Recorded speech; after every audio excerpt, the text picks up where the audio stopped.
I understand if you're not a Jackson County resident, a part of you over the last couple of days has been like, I don't care about Frank White. I watched him play baseball. Maybe you did. Maybe you're too young to remember any of that. Maybe you weren't alive for it. But why do I care? Well, because that was the first step towards figuring out what the future is going to be for the Chiefs and the Royals. And this is the first step to, I believe, both of these teams staying in Missouri. And while Ty Masterson, who is the Senate president in Kansas, is still betting that these two teams will both come across the state line, I'm not sitting here saying I believe that's going to happen. I happen to disagree with him if I was a betting man right now.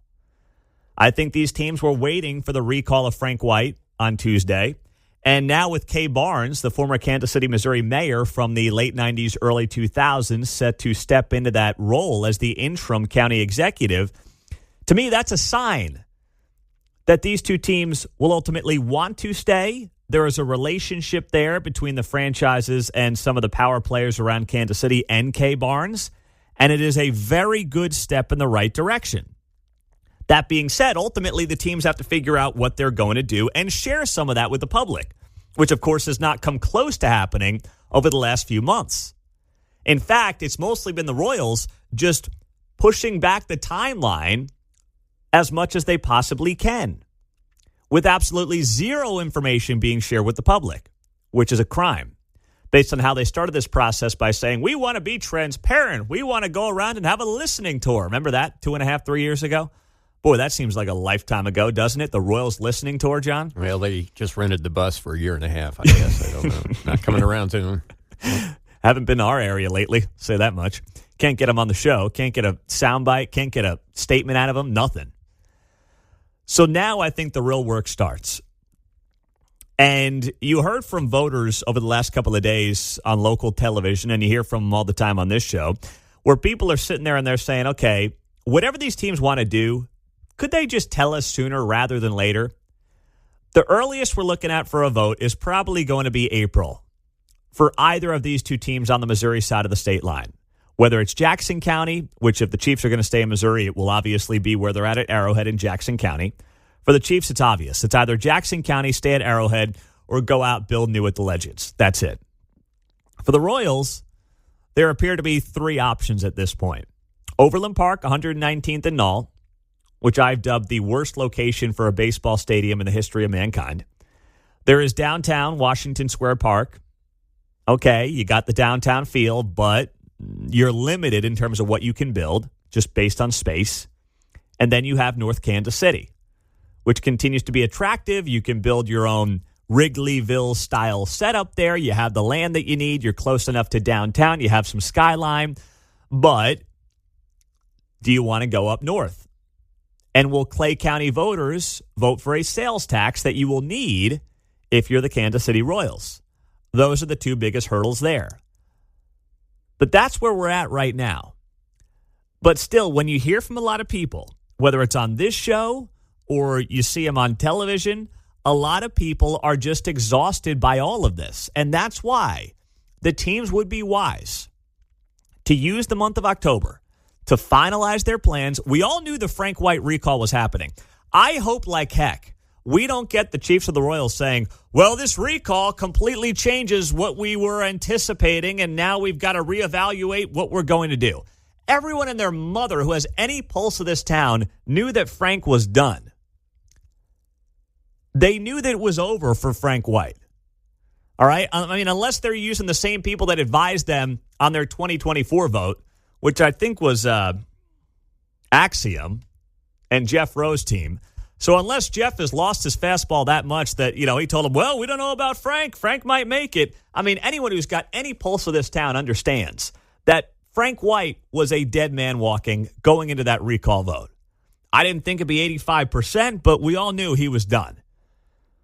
So you should have been planning for this moment, understanding this was going to happen, and realizing that you now have an opportunity here. You've got a window, especially if you're the Royals. 30 days, season's over, no playoffs, no excuses, to finally pick what you're going to do and where you're going to play, knowing that Frank is out of the way.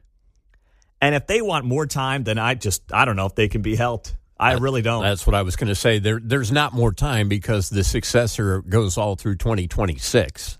So unless they're prepared to wait that out, which would be try everyone's patience. That would. And by then, it's like, just stay at the K. I mean, your contract's like up at the end in the of first place, right? 2030. It's like you just got to move here at this point. So Woke 41 spoke to some of the fans around town on Tuesday, and here's what that sounded like. There wasn't enough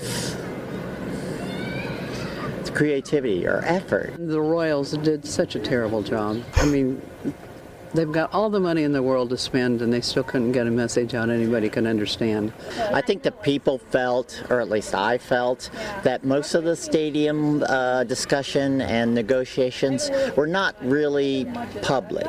That hasn't changed because the Royals haven't put forth a new plan. That's Channel 41. Hey, those folks would make good radio callers. They were succinct to the point, and they had opinions right there. They just let it rip.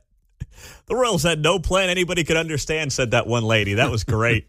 Touche. If you're giving out 3 messages, you have no message in politics. All right? If you're doing too much, you're losing. It's like that rollout video in the Kansas governor's race from, who was that a couple of weeks ago? Oh, Phil Sarnicki. He puts out a video. It's 4 minutes long. It's like, dude, I can't keep up with this, man. Give me a minute and a half, maybe 2 minutes of something real tight to the point. If you're explaining in politics, you're losing. And the Royals were explaining during that vote, and that's one of the many reasons they ended up losing. And you can hear it, whether it's callers here on KCMO at 913-408-7957. It's man-on-the-street interviews on local TV. People want to see the Royals succeed. People love their professional sports teams here. We all do.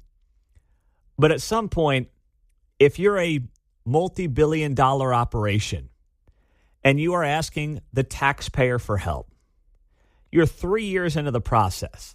It is time to go or get off the pot. That's it. And both of these teams, more so the Royals, because I think the Chiefs are just trying to figure out what they're going to do before they plan their next move. The Royals in particular have a window here of October to go or get off the pot. It will only get worse for them. And the public interest or lack thereof in giving them money for a new stadium will continue to fade with each passing day. They have blown through all of their own self-imposed deadlines. John Sherman said early in the season, midsummer, June, July-ish. Then we were told maybe September-ish. And now we're sitting here on October 2. And, well, it's all crickets. On the text line, Pete, why didn't they interview all the kids that are going to go out there and buy season tickets when they move to an urban center? Yeah, that's a good one. Your season ticket holders are your season ticket holders. They are people who have the money to buy them. They are people who have oftentimes the time to go to games, right? The idea that the Royals are going to move to a more urban setting and get a bunch of 25-year-old season ticket holders is a joke.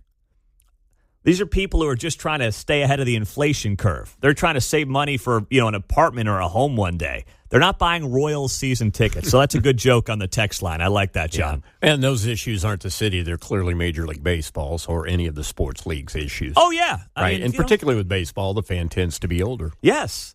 And that's what you've got to realize, right? You're not going to force your fan base to become younger by going to a younger part of Kansas City. Baseball attracts just naturally a slightly older fan. Now, baseball did have a good run this year. Their ratings were up. The attendance was up.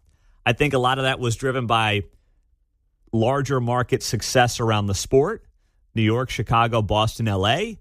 But still, it's a win. Baseball has been struggling for the last several years. They now have 2 straight years of attendance and ratings being up. That's a great thing for the sport. But you're not going to magically change your fan base based on where you put a stadium. That's a fool's errand. And I'd like to think the Royals realize that, but I don't really know what they realize anymore based on how they handled this entire process thus far.